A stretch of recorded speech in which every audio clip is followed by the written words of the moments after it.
할렐루야. 감사합니다. 여러분 잘 계셨죠? 예. 우리 장로님들이 우리 신일교회 장로님들과 교제하다가 제가 말씀 안 드린 부분이 있는데 이렇게 말씀하셨어요. 목사님, 이 교회 부목사로 사역하셨어요? 예. 그냥 제가 아는 교회 또 초청하는 교회인 줄 알고 장로님들이 오셨는데 우리 변장로님 말씀하신 대로 2005년부터 2008년 말까지 우리 신일교회를 섬기다가 영전에서 서울로 갔다가 또 여기서 가까운 양평에서 지금 양평읍교회를 만 11년째, 올해 12년째 섬기고 있습니다.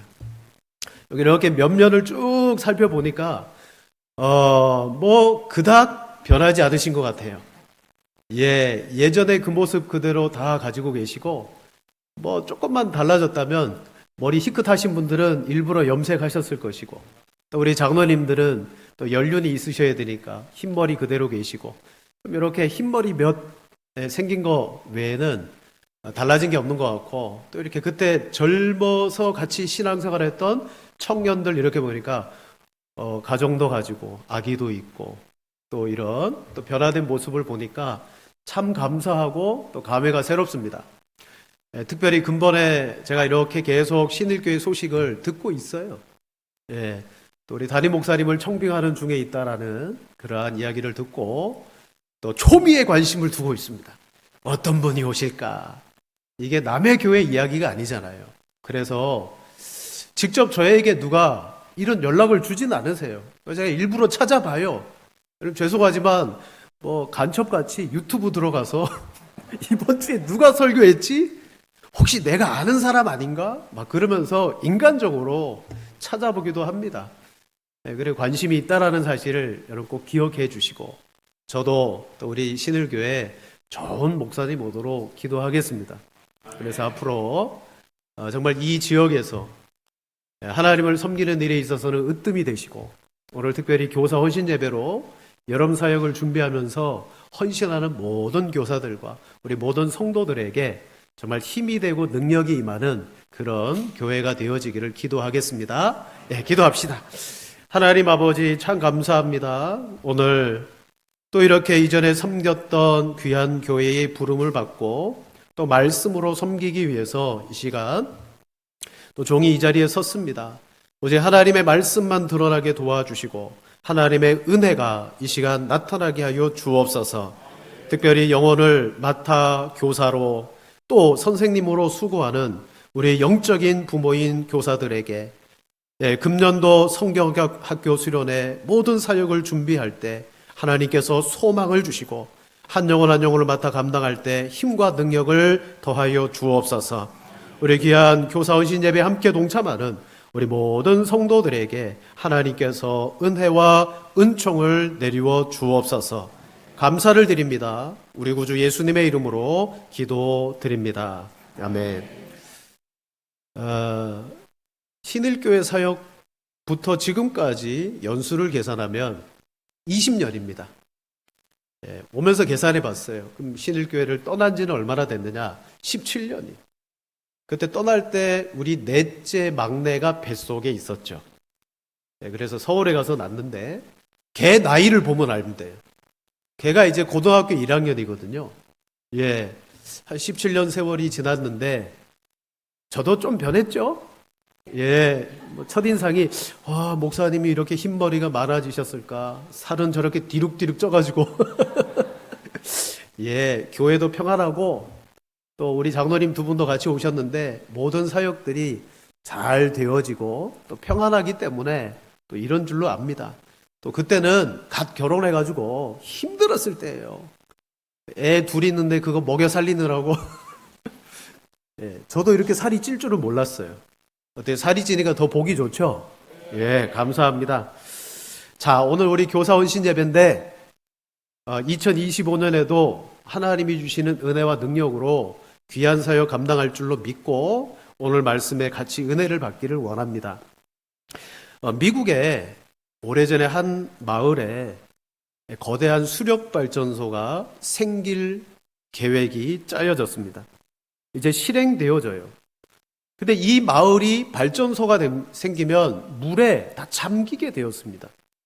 정부는 이주 계획을 발표했고 이미 마을 사람들이 옮겨 살 그 지역을 잘 가꾸어 가고 있었어요. 그리고 이 사람들에게 충분히 보상도 해 주었습니다. 아직 댐이 완성되지는 않았습니다. 근데 이 마을에 살고 있던 사람들 속에 이상한 현상이 벌어졌어요.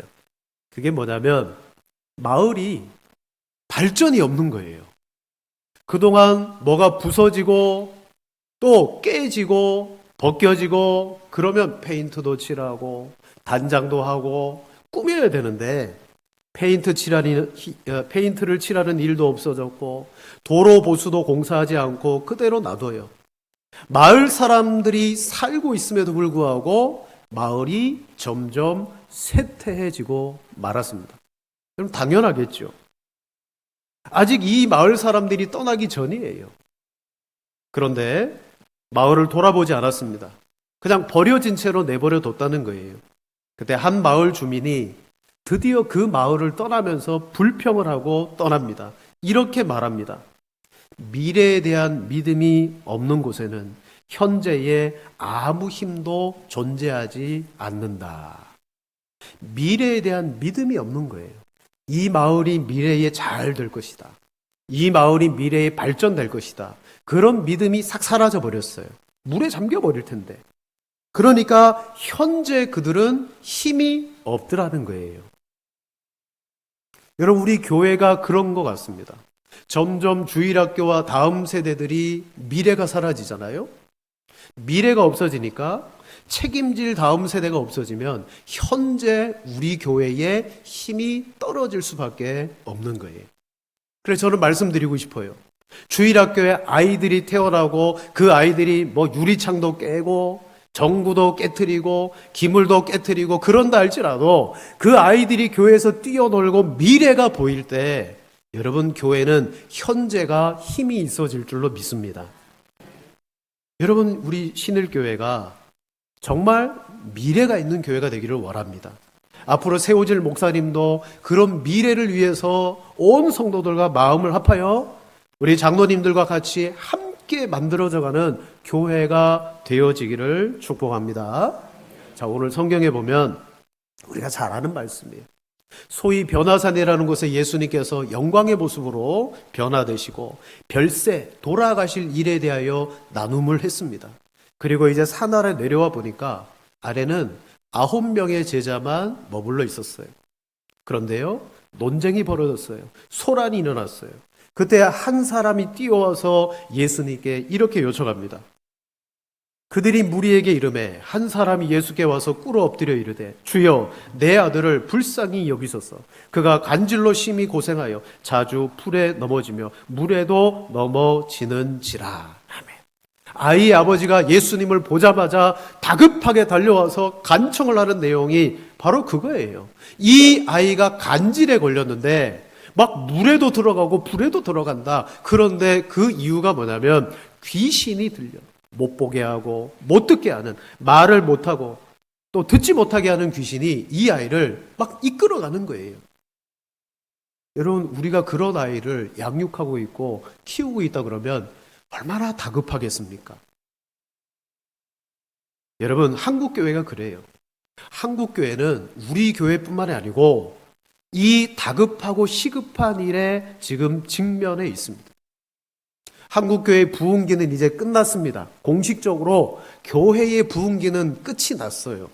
그럼 이제 정체기냐? 아니요. 정체기도 끝이 나고 서서히 쇠퇴기에 들어왔습니다. 할 수 없어요. 왜냐하면 우리나라가 저출산이기 때문이에요. 아이를 낳지 않기 때문에 당연히 교회 안에는 아이들이 줄어들 수밖에 없어요. 이게 그냥 교회의 문제가 아니라 전 국가적인 문제인 거예요. 우리는 이런 상황 속에 해마다 주일학교들이 줄어들고 있습니다. 문을 닫고 있습니다. 아예 주일학교가 사라진 교회들이 너무 많아요. 제가 있는 이 양평 지역에도 교회가 꽤 많습니다. 그런데 주일학교가 없는 교회들이 태반이에요.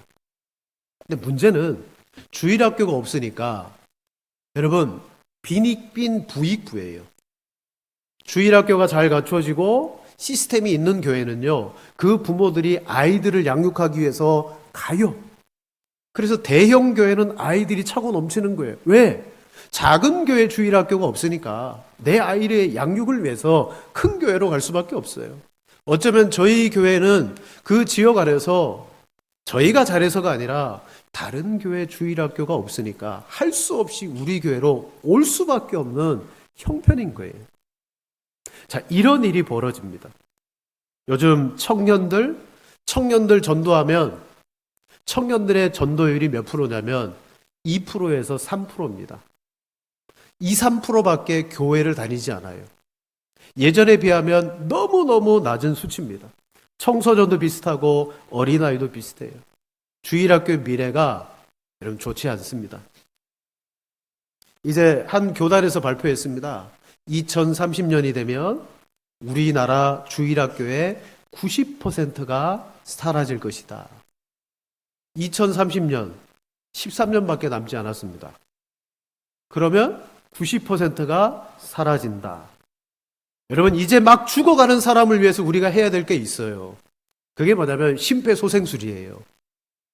심장이 멎고 호흡이 멎었어요. 근데 그 사람을 살려내는 유일한 방법은 심폐소생술을 해야 됩니다. 그러면 살아날 수 있어요. 오늘 이 아버지가 자기의 아이를 고치기 위해서 예수님께로 왔는데 엎드려서 예수님께 간청하고 부르짖는 그 모습이 딱 오늘 우리 주일학교의 형국과 비슷하더라. 미래에 대한 소망이 없고 현재에도 여러분 주일학교들이 어려워지고 무너져요. 여러분, 제가 이런 이야기를 들으면 우울해지죠. 어떻게 해야 되지? 저출산? 내가 이제 아이를 낳을 수도 없고. 그렇게 말하고 싶어요. 여기 권사님들, 연세 많으신 권사님들은 빼고 젊으신 권사님들, 집사님들 한 명이라도 더 나오면 너무 좋겠다. 그러나 믿음대로 하시는 거고. 자, 우리가 이 다급한 상황 속에 이 본문의 아버지의 모습을 보자는 거죠.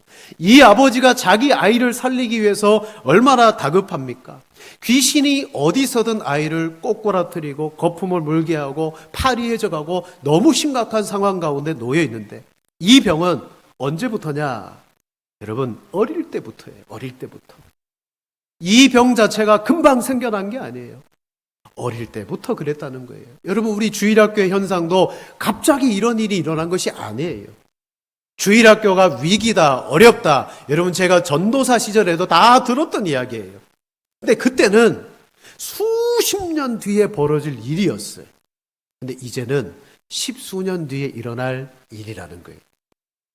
아주 옛날부터 일어났던 고질병과 같은 문제죠. 근데 제자들에게 고쳐달라고 데리고 왔습니다. 하지만 제자들은 어떻습니까? 16절에 말합니다. 내가 주의 제자들에게 데리고 왔으나 능히 고치지 못하더이다. 아멘. 여러분, 제자들이 고치지 못했어요. 근데 한 가지 우리가 궁금한 게 있습니다. 뭐냐? 분명히 예수님이 이들을 전도대로 짝지워서 보내실 때 그들에게 귀신을 쫓아내는 능력과 병을 고치는 능력을 주셨다 그랬어요. 그들이 전도하고 돌아와서 보고합니다. 주여, 주의 이름으로 귀신들도 우리에게 항복하였습니다라고 보고했어요. 그때는 귀신들이 항복했어요. 떠나갔어요.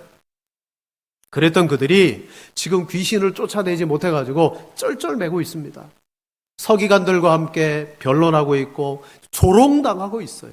사람들이 몰려와서 이게 무슨 일이냐 구경하고 있습니다. 사랑하는 성도 여러분, 과거가 아무리 좋아도 여러분 그 과거로 살아가면 안 될 줄로 믿습니다. 교회도 영광이 있습니다. 교회도 그 시절에 좋았지. 저는 이런 마음이 한편 생겨요. 여러분, 제가 신일교회 헌신예배 몇 번 온지 아세요? 이번이 3번째예요. 아니, 도대체 제가 얼마나 제가 좋아서 그런가요? 아니, 왜 저를 지나간 부목사를 3번씩이나 부르지? 그래, 한켠에는 도대체 몇 번이나 부를까 한번 앞으로도 봐야 되겠다. 아마 제 생각에는 그때 우리가 같이 섬겼던 그 시절이 즐거웠고 그때가 너무너무 은혜스러웠기 때문에 그런 것 같아요. 아마 이 자리에 계신 분은 다 저를 기억하셔서 오랜만에 신목사가 온다는데 잘 지내고 있나? 참 오랜만에 얼굴 보면서 그때의 정을 나눠야 되겠다. 그런 마음으로 오신 분들이 계실 거예요. 하지만 중요한 것은 그때보다 이제는 미래가 더 좋아져야 됩니다. 이 제자들이 과거의 귀신을 쫓아내고 병자를 고쳤습니다. 그러나 지금은 고치지 못했어요. 요즘 저희 교회 여호수아 말씀을 새벽에 본문으로 강의하는데 하나님이 분명 여리고성 전투를 승리케 하셨어요. 근데 그들의 능력이 아니에요. 은혜로 승리했어요. 근데 그 다음 아이성의 전투는 어떻게 됩니까? 자만했습니다. 아이성은 작고 그리고 소수만 올라가도 됩니다라고 말하며 그냥 올라갔다가 패배하고 말았다라는 사실이죠. 자만했습니다. 여러분, 교회는 이전의 영광이 아니라 오늘의 영광을 위해서 힘써야 될 줄로 믿습니다. 여러분, 이 제자들은 이전에는 귀신을 쫓아냈어요. 그런데 지금은 아니에요. 왜냐?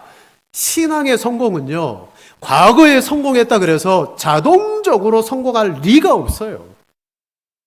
우리는 끊임없이 하나님 앞에 우리 자신의 연약함을 발견하고 하나님의 도우심을 구하면서 나가야 돼요.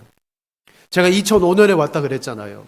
그때 여러분을 경험하고 그때 여러분과 신앙생활했던 그때의 수준보다 지금보다 여러분 그때보다 지금 더 신앙이 월등히 좋아진 줄로 믿습니다. 아멘 소리가 약한 거예요. 그때보다 지금이 월등히 좋아져야 돼요. 그때와 같아도 좋겠지만 우리 교회는 늘 과거의 영광에 매달리는 것이 아니라 여러분 이전의 영광보다 더 큰 영광을 맛보면서 우리는 살아가야 될 줄로 믿습니다. 오늘 제자들의 모습이 그래요. 이전에는 물리쳤는데 지금은 물리치지 못한다. 쩔쩔매고 있어요.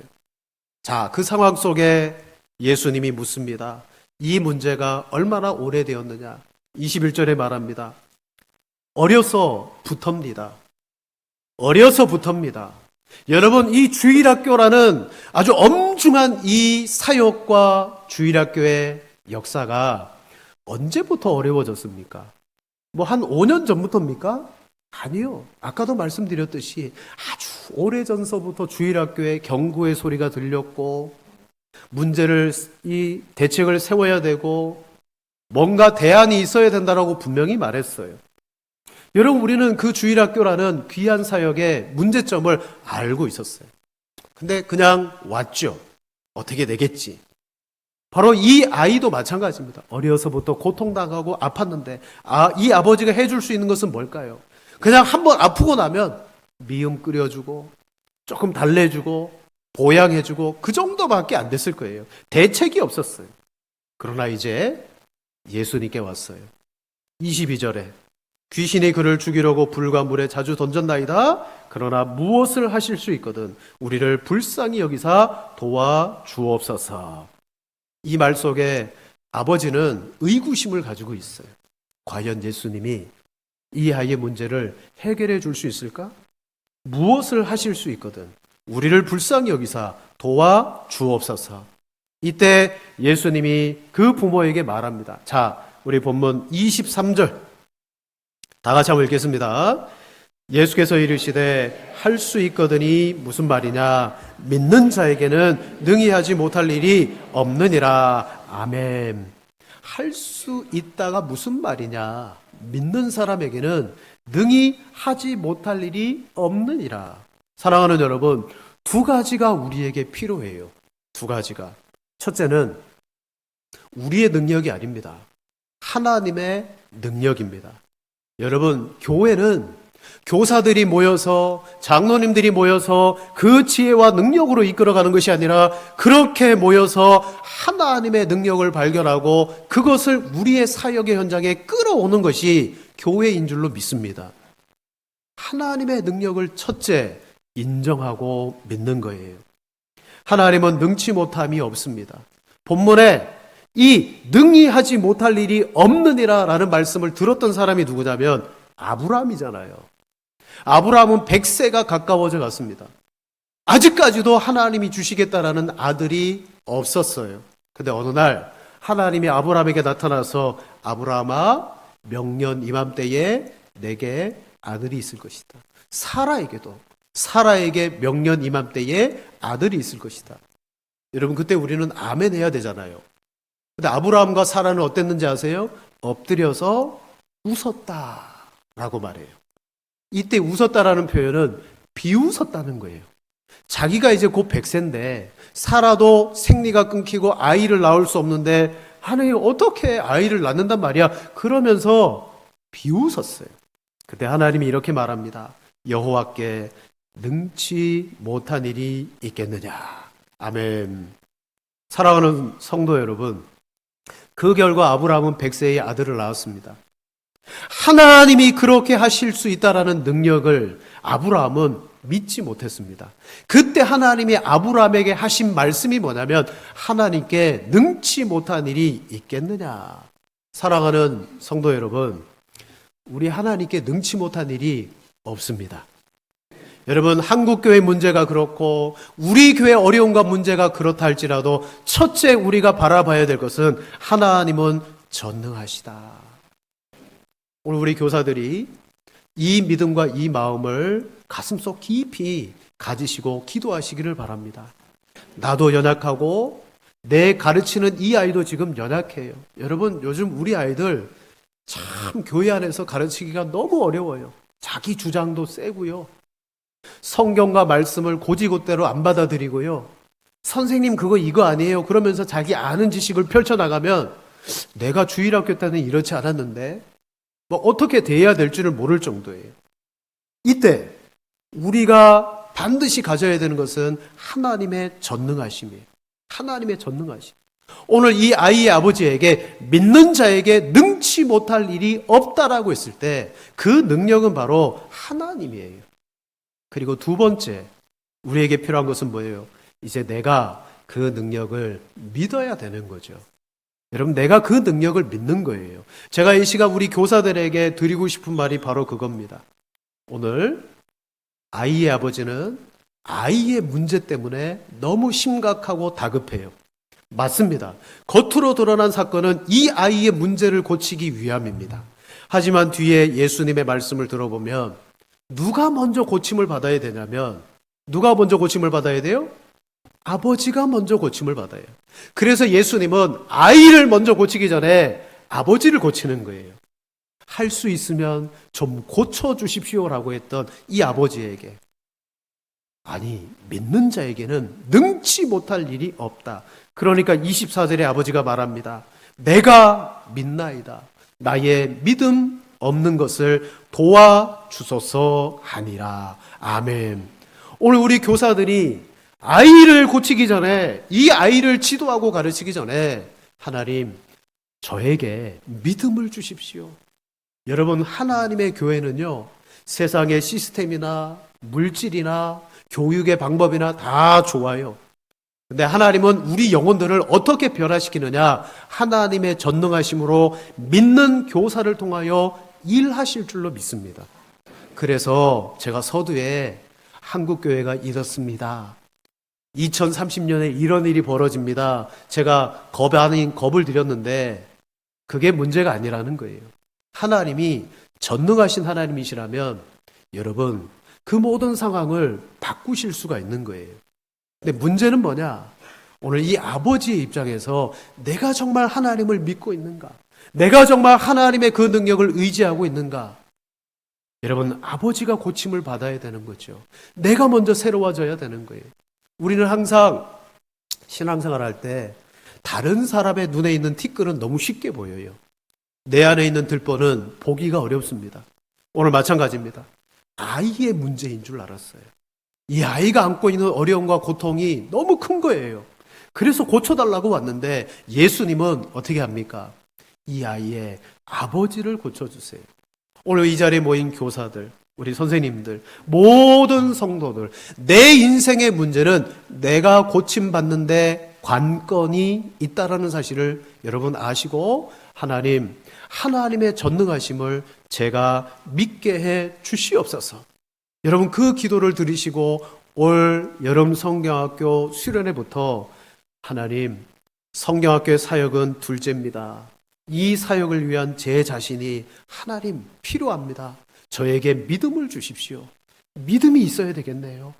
저는 그동안 이 아이를 맡았으니까 그냥 한 해 동안 잘 양육하고 올려보내는 일, 습관적으로, 행정적으로 또 그냥 일로 생각하고 했는데 그게 아니군요. 하나님, 믿음으로 해야 되는군요. 하나님은 전능하시다는데 제가 믿지 않았습니다. 하나님, 저에게 믿음을 주십시오. 그러면 끝날 줄로 믿습니다. 남의 교회 이야기하면 좀 외람돼서 우리 막내 아들의 이야기를 잠깐 하겠습니다.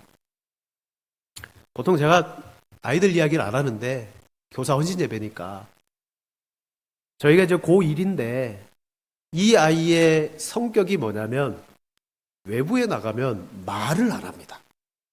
교회에 왔는데요. 우리 권사님, 집사님들 중에 저희 아이가 말하는 걸 들어본 적이 없어요. 그래서 어떨 때는 그 앞에 가서 윤보야 한마디만 해봐. 말 좀 해봐. 너 목소리 좀 들려줘. 그럴 정도예요. 근데 처음에는 데려다 놓고 얘기했어. 야, 너 왜 교회 가서 말을 안 해? 말도 해. 학교 가면 말 잘하고요. 학원 가면 말 잘해요. 근데 그랬어요. 우리 아이들이. 엄마, 아빠, 윤보는 첫 단추를 잘못 깼어.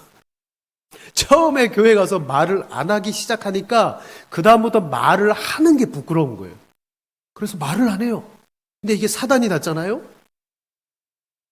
청소년부 예배를 드리고 공과 시간에 청년 선생님이 윤보야, 오늘 너가 기도해. 기도를 맡겼어요. 기도했을까요? 안 했을까요? 안 했어요. 이 여자 청년 선생님이 화가 나서 우리 윤보한테 뭐라고 그랬을까요? 야, 너 이럴 거면 교회 나오지 마. 딱 그런 거예요. 그래서 제가 이야기를 듣고 그냥 웃어 넘겼어요. 우리 아이도 이해가 되고 선생님도 이해가 되고 그냥 웃어 넘겼어요. 그러면서 그래도 교회 나오지 말라는 건 너무했다. 그래도 이 아이가 교회를 안 나갈 아이가 아니잖아요. 그 아버지의 직업이 뭐라고 근데? 목사님인데 어떻게 교회를 안 나가요? 얘는 교회를 나갈 수밖에 없어요. 근데 문제는 뭐냐? 그 같은 반에 1살 많은 형이 있어요. 얘도 말을 안 해요. 선생님이 그 친구에게 오늘은 너가 기도해. 그랬더니 얘도 말을 안 하는 거예요. 근데 삥 돌아서 그 엄마가 저에게 들렸어요. 그 청년 선생님이 기도를 시켰는데 우리 애가 기도를 안 하니까 너 그럴 거면 교회 나오지 마. 그랬다는 거예요. 너무 속이 상하다는 거예요. 너무 속이 상하다고. 그래서 우리 애 이야기를 해줬죠. 뭘 그런 걸 가지고 그러세요. 괜찮아요. 그리고 넘어갔어요. 여러분, 선생님이 자녀와 아이들을 맡아서 양육한다는 건 내 능력이 아니에요. 믿음이 있어야 되고.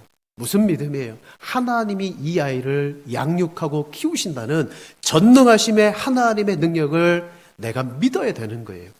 그걸 내가 믿어야 돼요. 여러분, 나 때문에 변화될까요? 내가 뛰어나고 내가 잘나가지고 아이가 변화될까요? 그렇지 않아요. 제가 아이들을 가르쳐 보니까 아무리 말씀을 지식적으로 많이 가르치려고 그래도 아니에요. 하나님의 은혜가 선생님을 통하여 나타날 때 이 아이가 감동받아요. 저도 주일학교를 우수한 성적으로 졸업했습니다. 근데 그 주일학교 때 기억나는 건 뭐예요? 찬양하고 율동하는 거 기억나고 예배 끝나면 아이들과 놀이터 가가지고 노는 거 기억나고 그리고 제일 기억나는 게 뭐냐? 선생님이 많이 가르쳐주고 해주고 그런 거 기억 안 나요. 오로지 그 선생님이 나를 안아주셨다는 거. 나에게 대하여 교회 오면 환영해 주시고 그리고 그 집에 데려가서 그 시절에는 그렇게 맛있는 라면 끓여주셨다는 거. 많이도 안 먹었어요.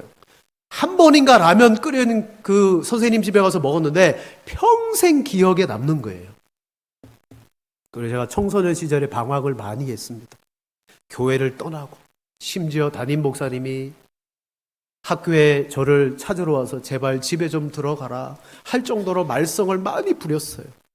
그런데 하나님의 능력이 때가 되니까 변화시키고 바꾸시더라는 사실입니다.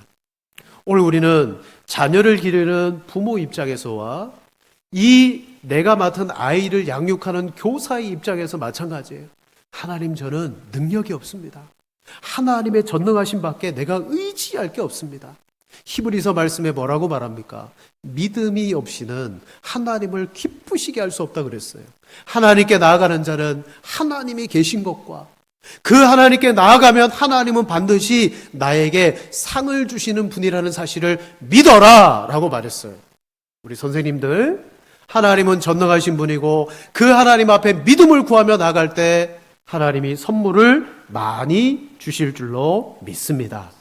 오늘 이 본문의 관건은 아이가 아니에요. 아무리 심각하고 어려운 문제가 있다 할지라도 오늘 예수님은 봐라. 내 아들이 문제가 아니고 너가 믿음이 없구나. 너가 새로워져야 되고 너가 바뀌어야 되는구나.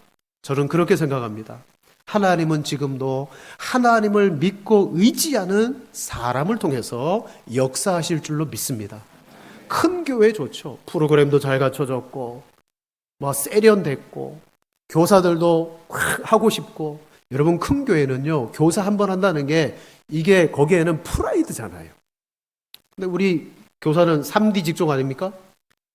너무 힘들고 어려워서 매년 연말이 되면 부서장님과 교역자에게 찾아가서 반드시 내년은 내가 못한다라고 이야기할 수밖에 없는. 왜 힘들까요? 내 힘과 내 능력으로 뭔가 해보려고 하기 때문에. 저는 이 자리에 감히 말씀드릴 수 있는 것은 오늘 예수님은 이 아이의 아버지를 고치심으로 말미암아 믿음의 역사가 어떻게 일어나는지를 보여주세요. 그리고 한 걸음 더 나가서 이제 이 사건이 마무리가 되고 제자들이 조용히 예수님께 와서 묻습니다. 우리는 어찌하여 귀신을 쫓아내지 못했습니까? 제가 중간에 말씀드렸죠. 이들은 이전의 영광을 맛본 사람들이라고. 귀신 다 쫓아냈습니다. 병자도 고쳤습니다. 그런데 왜 지금은 안 됩니까? 그랬을 때 예수님이 두 가지로 말합니다. 마태복음에는 이렇게 말씀합니다. 너희 믿음이 작은 까닭이니라. 진실로 너희에게 이르노니 너희 믿음이 겨자씨 한 알만큼만 있어도 이 산을 들어 명해 저기로 옮겨지라 하면 옮겨질 것이요. 이제 예수님은 누구를 가르치시고 변화시킵니까? 제자들이에요. 제자들. 왜 우리는 못했습니까? 너희에게 겨자씨만한 믿음이 없기 때문이다. 이 말은 무슨 말이냐면 너희에게 믿음이 있는데 너희 믿음이 이것보다 작다가 아니라 너희 안에는 믿음이 없어 라고 말합니다. 없어. 여러분, 목회를 하고 교회의 직분으로 섬기고 교사를 해도 믿음이 없이 할 수 있어요. 믿음이 없이. 그러면 역사가 일어나지 않아요. 왜 우리는 귀신을 못 쫓아냈습니까? 첫째는 믿음이 없다. 그리고 오늘 성경은 말합니다. 자, 28절. 우리는 능히 그 귀신을 왜 못 쫓아냈습니까? 우리 29절 다 같이 봅니다. 이르시되 기도 외에 다른 것으로 이런 종류가 나갈 수 없느니라. 아멘. 기도 외에는 이런 종류가 쫓겨나가지 않는다. 예수님은 마태복음에서는 겨자씨만한 믿음이라고 말했고 오늘 마가복음에서는 기도라고 말했어요. 선생님들, 기도하셔야 됩니다. 하나님의 전능하심의 능력은 하나님의 말씀을 믿고 그 말씀을 기도하는 데 있어요. 다른 능력이 없더라고요. 제가 목회 생활을 오래 해보지 않았지만 제가 뛰어나고 제가 능력이 많고 그런 거 별 소용이 없어요. 하나님의 은혜를 내려주시고 하나님 믿음으로 이 일을 감당하게 해주십시오. 하나님의 교회는 믿음으로 일하는 거예요. 예수님께서 한 번은 회당장 야이로라는 사람의 요청을 받습니다. 제 딸이 지금 아파서 죽어갑니다. 와서 고쳐주십시오. 중간에 혈루병 여인 때문에 지체가 됐죠. 집에 가보니까 사람들이 옵니다. 이미 당신의 딸이 죽었으니 선생님을 너무 괴롭히지 마시고 보내주십시오. 다 끝났다는 거예요. 여러분, 아이가 죽으면 끝난 거 아니에요? 다 끝이에요. 이제 선생님을 괴롭히지 말래요. 예수님도 소용없고 예수님 와도 안 됩니다. 그때 예수님이 이 아이의 아버지에게 뭐라고 말합니까? 이렇게 말합니다. 두려워하지 말고 믿기만 해라. 여러분, 오늘 우리 교회의 상황과 형편이 실은 전 성도들에게 영향력을 미칠 거예요. 우리 주일학교와 교사들에게도 영향력을 미칠 거예요. 하지만 두려워하지 마시고 여러분 믿으시기를 바랍니다. 하나님의 교회는 하나님이 지키시고 이끌어 가십니다. 때가 되면 하나님께서 좋은 목자를 세워 주실 거고, 지금은 우리가 유리방황하는 것 같지만 반드시 하나님은 좋은 일꾼을 세우셔서 우리를 하나님의 선한 역사 가운데 이끌어 가실 겁니다. 끝난 게 아니잖아요. 주일학교도 2030년이 되면 뭐 어떻게 된다? 아니에요. 끝난 게 아닙니다. 하나님은 여전히 살아계십니다. 믿으시죠? 그 하나님이 오늘 여러분의 삶과 주일학교 사역 가운데 분명히 일하십니다. 그럼 우리 뭘 해야 됩니까? 제자들을 통하여 답을 얻습니다. 그래, 하나님께 매어 달려서 우리 교회를 위하여 믿음을 갖고 기도해야 되겠다. 말씀과 기도가 능력이다. 여러분, 뻔한 설교입니다. 뻔한 설교. 그러나 이것이 여러분에게 확신이 되고 믿음이 되시기를 바랍니다. 다른 것 없습니다. 오늘 아버지에게도 하나님의 전능하심을 믿어라. 내가 믿어라. 그리고 이 제자들에게도 너희에게 겨자씨만한 믿음이 있어야 된다. 너희에게 기도가 있어야 된다. 믿음이 일어나시기를 원합니까? 그렇다면 여러분 기도하시기를 바랍니다. 말씀을 마치겠습니다. 오늘 본문에 등장하는 고침받아야 될 사람은 아이의 아버지의 아들입니다. 오늘 우리의 아이들, 한국교회의 미래, 정말 희망이 보이지 않습니다. 다 그렇습니다. 우리가 고쳐야 되고 건져내야 될 주일학교. 그러나 그 아이를 고치기 위해서 주님은 먼저 교사들을 고치십니다. 여러 하나님의 교회 일꾼들을 고치십니다. 잃어버린 하나님의 전능하심과 그 능력을 회복해라. 다른 길 없다. 믿음을 위해서 기도해라. 기도하면 하나님이 믿음을 주실 거고 반드시 이런 유는 떠나갈 것이다. 오늘 우리 신일교회가 하나님이 주신 가장 기본적인 그 은혜, 믿음과 기도 가운데 서서 아름다운 부흥을 이루시고 2025년에 여름사역 아름다운 열매를 맺어서 제가 헌신 예배에 온 보람이 있기를 여러분이 열매를 통하여 보여주시기를 바랍니다. 이 자리에 모인 모든 성도들 가정에 하나님의 능치 못한 믿음이 늘 나타나시기를 축원을 드립니다. 기도하겠습니다. 거룩하신 하나님 은혜를 감사합니다. 사랑하는 우리 성도들, 부족한 종을 기억하여 오늘 이렇게 귀한 말씀의 자리에 세워 주었습니다. 두서없이 말씀을 전했지만 요지는 지금도 하나님은 우리의 믿음을 통하여 역사하시고 우리의 기도를 통하여 일하고 계신다는 사실입니다. 하나님, 이 근본된 진리와 믿음을 우리가 잃어버리지 아니하고 끝까지 붙드는 교사요 우리 교회가 되게 하여 주시옵소서. 하나님, 여름 사역을 통하여 우리 신일교회가 아름답게 부흥이 일어나게 도와주시고 하나님의 선하신 역사 가운데 정말 부흥의 열매가 맺혀지는 소문난 교회 될 수 있도록 주님께서 붙잡아 주시옵소서. 감사를 드리오며 우리 구주 예수님의 이름으로 기도드립니다. 아멘.